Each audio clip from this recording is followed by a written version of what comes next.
독일의 예상과는 달리 파리 시민들은 계속 버팁니다. 결국 이 봉쇄가 장기전으로 돌입하게 됩니다. 한 달이 먼저 지나자 파리 시민들이 사실 고통을 느끼기 시작해요.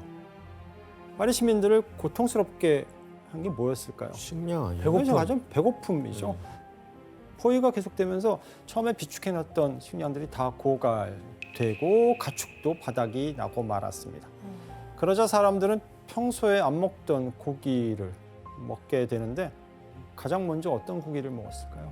그러면 안 되는데 혹시 반려동 말고기. 말고기. 말고기로 이제 스프 또는 뭐 수육 같은 것을 만들어서 먹고 말의 피도 버리지 않고 말의 피로 푸딩을 만들어서 먹을 정도였다고 합니다. 자, 봉쇄가 2달째로 접어듭니다. 말고기가 고갈됐어요. 그러자 정육점에서 굉장히 다양한 고기들을 내놓고 팔기 시작했습니다. 이거 뭘까요? 뭐가 매달려 있어요? 개인데? 개, 고양이. 아 진짜. 근데 저 왼쪽 좌판에 있는 저건 뭘까요? 쥐네요. 예, 바로 쥐가 진열되어 있습니다. 쥐 많네. 레츠라고 써있네. 아예. 그러네. 자, 이러한 뭐 상황에서 새로운 직업 하나가 이제 각광을 받게 되는데 어떤 직업이냐면 도축하는 사람? 쥐잡이 아니야? 쥐 잡은 사람. 바로 주장수입니다. 주장수입니다. 쥐. 자, 파리 시민들은 어쨌든 이 봉쇄 속에서 먹고 살기 위해서 쥐까지 잡아먹어야 되는 상황에 이르게 된 것입니다. 이렇게 파리 시민들은 살기 위해서 무엇이든지 먹어야만 하는 상황에 이르게 되었습니다. 하지만 안타깝게도 곧 개와 고양이는 씨가 말랐고, 자, 그러면 여기에서 문제를 내드리겠습니다. 자, 그렇게 다 먹었다고? 식량이 부족해지자 급기야 이곳에서 식재료를 판매하게 되는데요. 이곳? 과연 어디일까요? 이곳에서 식재료를 판매했다. 어떻게 정답. 오, 네, 규현 씨. 미안해요. 그 동물원? 스마트하다. 네, 규현 씨 정답입니다. 정답입니다. 자, 식량이 바닥나자 파리 레스토랑에서는 동물원을 통해서 식재료를 구하기 시작합니다. 진짜요? 네, 심지어 동물원에서 많은 인기를 누려왔던 여러 동물들이 아이고. 도살당했는데 네. 그 중에 이제 바로 코끼리가 그래, 등장. 인기 제일 많잖아. 아이고. 코끼리 어떻게? 다 독일 때문이에요. 네, 선전포고 있잖아요. 그러니까 너희들 먼저 들어왔는데. 자, 이렇게 파리 시민들은 이제 동물원의 동물까지 뭐 가리지 않고 닥치는 대로 먹어야 할 정도로 이제 곤궁한 끔찍한 상황에 어떡해. 몰리게 되었고요. 포위 당시 파리 한 레스토랑에서 팔았던 그 디너 메뉴판이 남아 있는데 되게 흥미로워요. 지원 씨가 한번 그 메뉴판을 읽어보시겠습니다. 1870년 12월 25일 크리스마스네요. 포위된 지 99일째. 전체 요리, 버터랑 무로 속을 채운 당나귀 머리 요리, 그리고 수프로는 크루통을 곁들인 붉은 강낭콩 퓨레, 그리고 코끼리 수프, 에피타이저로는 잉어 튀김, 그리고 영국식 낙타구이가 나오고요. 와. 그리고 캥거루 스투, 이렇게 먹으니까 줄지, 이 식량이. 그리고 소스 곁들인 구운 곰갈비, 와. 그리고 구운 요리로는 늑대 넓적다리 구이, 고양이와 쥐구이도 함께 나옵니다. 아니, 너무 많이 먹는 거 아니에요? 없다며. 잘 먹네. 사실 이걸 뭐 파리의 모든 사람들이 이렇게 먹은 건 아니고요. 최고급 코스 그쵸. 요리. 최상류층들이 그냥 먹을 수 있었던 요리였다고 해요. 진짜 동물원에서 왔나 보다. 이처럼 파리 식단들은 이제 동물에서 조달한 다양한 고기로 기상천외한 요리를 만들어야 할 정도로 야. 어려운 상황이었습니다. 로빈 씨, 고기 말고 다른 식량도 많이 부족했었어요? 네, 그 아주 작은 생선 한 토막을 이렇게 사기 위해서 경매가 열렸었거든요. 그래서 그게 살려면은 뭐 많이 기다려야 되고 또는 빵을 사려고 몇 시간 줄 서야 됐었어요. 사진을 보면 이게 위에서는 souvenir du ciel, 그래서 이제 보일 기록. 빵인가? 그래서 이게 빵인데요. 하루에 300g 이렇게 줬었어요. 그 300g. 사람들한테. 근데 그 빵은 그 밀가루를 사용하지 않고 야채랑 그리고 지푸라기까지 섞어서 이런 빵을 만들었다고 해요. 푸석푸석해 보인다. 300g이면은 진짜 엄청 그렇죠. 적잖아요, 자, 파리 봉쇄 중에 생존과 직결된 문제는 사실 식량뿐만이 아니라 다른 곳에도 있었습니다. 뭐였을까요? 생존과 직결된 문제. 먹는 거 말고. 씻는 거? 아니. 씻는 거, 식수. 식수. 아까 크리스마스 디너라고 했잖아요. 네. 크리스마스는 계절상 겨울. 아, 너무 춥구나. 네, 바로 난방입니다. 추위까지 찾아오면서 연료가 부족해지자 이 시기에 난방은 뭘로 했을까요? 나무? 땔감. 나무, 땔감.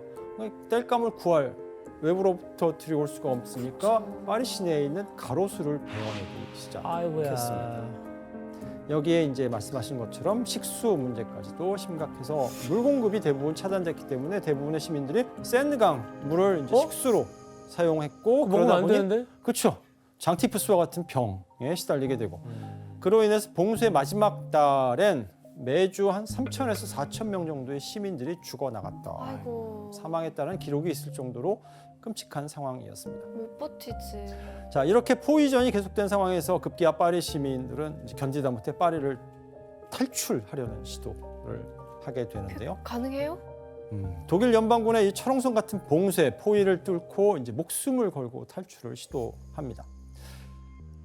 가능하냐고 질문하셨죠? 근데 항복하고 여기서 문제를 아, 내드리겠습니다. 이것도 퀴즈예요? 네. 어떻게 탈출했을까요?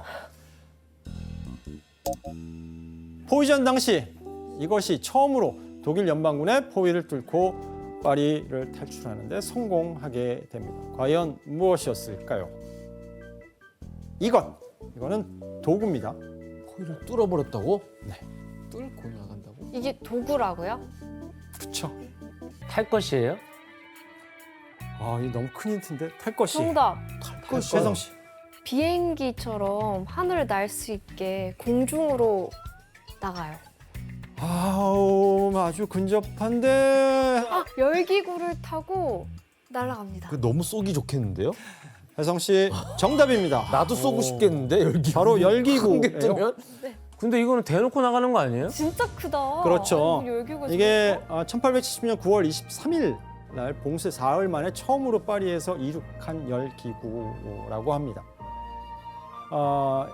파리 포위전 기간 동안 총 67대의 열기구가 이륙을 해서 떠올라서 약 160여 명의 사람들과 300만 통에 달하는 편지들이 파리 바깥으로 나갈 수 있었다고 하고요. 특히 정부 관료 그리고 외교 대상, 요직에 있는 인물들이 이 열기구를 타고 파리를 빠져나가서 파리를 살릴 방안을 모색하기도 했대요. 그럼 저게 아. 성공한 거예요? 네, 와. 가장 유명한 일화가 그 레옹 강베따라는 프랑스 내무장관이 이 열기구를 타고 파리를 탈출해서 지방으로 가요. 지방에 가서 우와. 군인들을 모아서 뭐 항전을 계속 이어나갔다라는 이야기도 있습니다. 다니엘 씨, 독일 연방군이 열기구 저렇게 크고 잘 보이는 거는 저걸 못 막았나 봐요. 그렇죠. 사실 태포 굉장히 발달돼 있었잖아요. 근데 사실 그 당시에는 총의 정확도가 지금만큼 좋지는 않았어요. 그래서 맞추는 데 되게 어려움이 있었고 또 생각보다 열기구가 굉장히 높이 날았대요. 그래서 그것 때문에 사실 이제 쏴서 맞출 수 있는 그런 정도는 아니었다고 해요. 총을 못 쓰구만. 교수님 그럼 어쨌든 뭐 이 봉쇄가 그럼 풀리긴 풀려요? 자, 봉쇄가 이렇게 계속되자 프로이센과 그리고 독일 연방군 측에서도 경제적으로, 재정적으로 많은 부담을 느끼기 시작합니다. 그래서 결국 작전에 돌입하게 되는데 어떤 작전? 봉쇄만으로는 안 되겠다. 그냥 진압. 파리 시민들의 사기를 꺾기 위해서 도시에 포탄을 퍼붓기 그 시작합니다. 강철 대포로요. 예, 이 파리 포위전, 즉 포격전에서 프랑스 측은 4천여 명이 사망하고 2만 5천 명이 부상을 입는 큰 손실을 입게 되었다고 해요. 계속되는 굶주림에 이젠 포탄 공격까지 프랑스 정부가 이제 견디다 못해서 결국 독일의 휴전을 제안합니다. 1871년 1월 28일 무려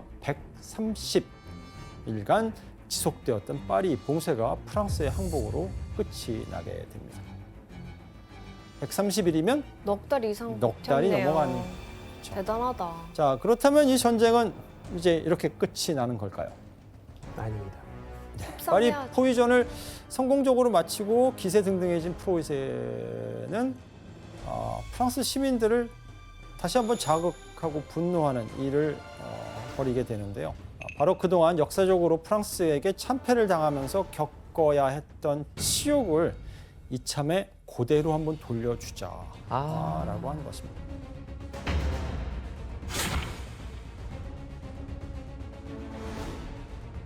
자, 프로이센은 프랑스와의 전쟁에 승리하며 이제 북독일 연방이 아닌 독일 제국을 선포하게 됩니다. 그림 보겠습니다.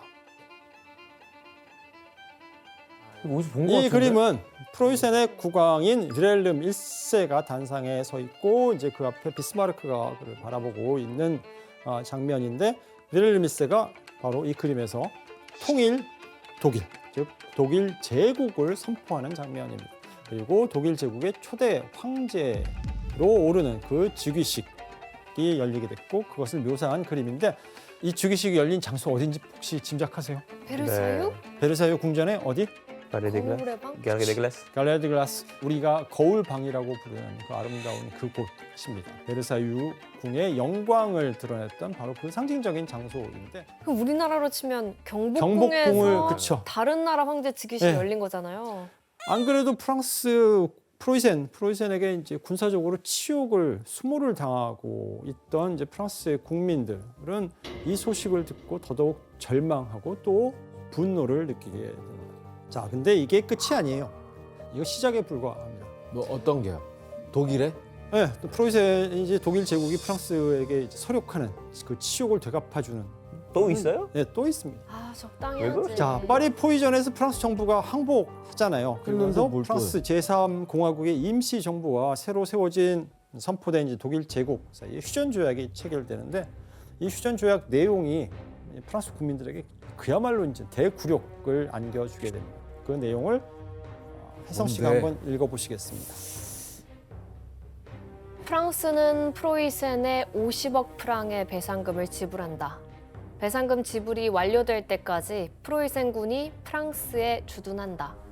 프랑스는 알자스 로렌을 프로이센에 할양한다. 말이 안 너무하네요. 되는데. 내용을 들어보니까 어때? 이게 군대를 배치해놓은 일단 돈 내로라는 이야기고 돈과 땅도 그쵸? 주고. 이 조약을 통해서 프로이센은 프랑스에 50억 프랑이라고 아까 얘기했잖아요. 이게 얼마냐면 현재 가치로 따지면 약 70조에 해당하는 돈이고 당시 프랑스 국가 예산의 2년 반치? 그렇게 많이 어떻게 줘? 그러니까 어마어마한 금액이었고 여기에는 왜 이렇게 많은 돈을 요구했느냐? 과거 나폴레옹 황제 시절에 유럽 정복했잖아요. 그때 입은 피해까지도 같이 계산해서 배상해라라는 그 금액이었습니다. 야, 그런 식으로 따지면 끝도 없는데. 그쵸. 또한 독일이 그토록 원하던 알자스 로렌 지방을 이제 가져오는데 성공하게 되고요. 독일 제국은 이곳을 이제 프랑스에 뺏긴 지 뭐 200여 년 만에 다시 탈환해서 통일의 대업을 완성하게 됩니다. 자, 그리고 이런 프랑스인의 슬픔은 이제 프랑스의 소설가 우리가 도입부에 읽어봤던 그 알퐁스 도데의 마지막 수업의 배경이 되기도 합니다. 이제 역사를 내용을 어느 정도 듣다 보니 이 소설의 의미가 뭔지 아시겠죠? 이 소설을 네. 읽게 되는 프랑스인들의 마음이 어땠을까요? 너무 아팠겠어요. 아프고 뭐가 끌어오르죠? 애국심. 애국심이 이제 끌어오르게 되죠. 다니엘 씨, 그럼 알자스 로렌 지역은 지금 어느 나라에 속해 있어요? 지금 프랑스에 속해 있어요. 아. 그래서 이제 이때 독일이 가져갔지만 1차 대전 끝나고 또 배상으로 다시 프랑스에 돌려줬다가 히틀러가 이제 다시 2차 대전 때 잡았다가 또 2차 대전 우리가 패배하면서 다시 프랑스에 넘어갔던 그런 상황이었습니다. 야, 그래서 굉장히 뭐 비운의 땅이죠. 계속. 혹시 다니엘은 뺏을 마음이 없죠? 저는 뺏을 마음이 아, 없어요. 그렇구나. 걱정 마세요. 걱정 마세요. 아니 예쁘긴 근데 예쁜데 알자스 사람들은 국적이 몇 번 바뀌는 거예요? 힘들겠어. 왔다 갔다 했네요. 자, 독일 제국이 된 프로이센이 이제 프랑스에 치욕적인 안갚음을 주었던 일은 이제 여기서 끝나지가 않아요. 과거 프로이센에게 한으로 남은 게 하나 또 있었는데 그 사건이 뭔지 그림을 보겠습니다. 어떤 장면일까요? 이거 뭐야? 나폴레옹인가? 자, 이거는 나폴레옹이에요. 1806년에 나폴레옹 황제가 프로이센과의 전투에서 승리하고 베를린에서 개선 행렬을 벌이던 장면입니다. 자, 그로부터 65년 후 독일 제국은 이 장면을 그대로 똑같이 하겠네요. 어디에서? 계산문 앞에서 해야죠. 파리 그쵸, 개선문에서. 파리 개선문에서 재현하게 됩니다. 아, 개선문을 배경으로 독일군이 당당하게 입성해서 과거에 당했던 그 수모를 그대로 똑같이 되갚아 하네요, 진짜. 주게 됩니다. 3만 명의 독일 제국 군대가 사흘간 이 승전 퍼레이드를 벌였고 전쟁 배상금을 완납할 때까지 55프랑 완납할 때까지 이 파리에 주둔하기로 합니다. 이렇게 프랑스의 수도 파리마저 함락되면서 유럽의 최강국을 자부하던 프랑스는 신생 국가 독일 제국에 비참하게 무릎을 꿇어야만 했습니다. 자, 이 사건을 통해서 파리 시민들은 이제 패배감과 더할 나위 없는 굴욕감을 느끼고 다시 또 분노하게 됩니다. 이 새로 탄생한 프랑스 정부에 대한 이제 불만도 서서히 일어나기 시작합니다. 독일 제국과 적당히 타협하면서 프랑스에서 기득권을 유지하려는 이 왕당파와 부르주아들이 신생 제3공화국의 주요 요직을 차지했던 것이 이제 그 이유인데요. 이걸 가만히 보고만 있을 수 없었던 파리 시민들 사이에서 또다시 혁명의 조짐이 일어나기 시작합니다. 대단한 나라예요. 프랑스인은 뜨거운 사람들인 진짜. 것 같아요. 열정이. 자, 당시 독일 제국에 패배하면서 프랑스군은 무장 해제를 했어야 했는데요. 파리 봉쇄 때에 시민들이 구성했던 이 국민 방위군은 하지만 여전히 무기를 아직 내려놓지 않은 상태였습니다. 숨가났나? 언제 또 쓸지 모르는 거죠.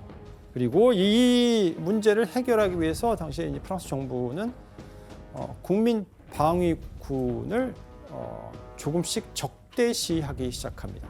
결국 프랑스와 프로이센의 다툼으로 시작된 이 전쟁이 프랑스 정부군과 파리 시민 사이의 내전, 싸움으로 동족 상잔의 전쟁으로 비화하게 됩니다.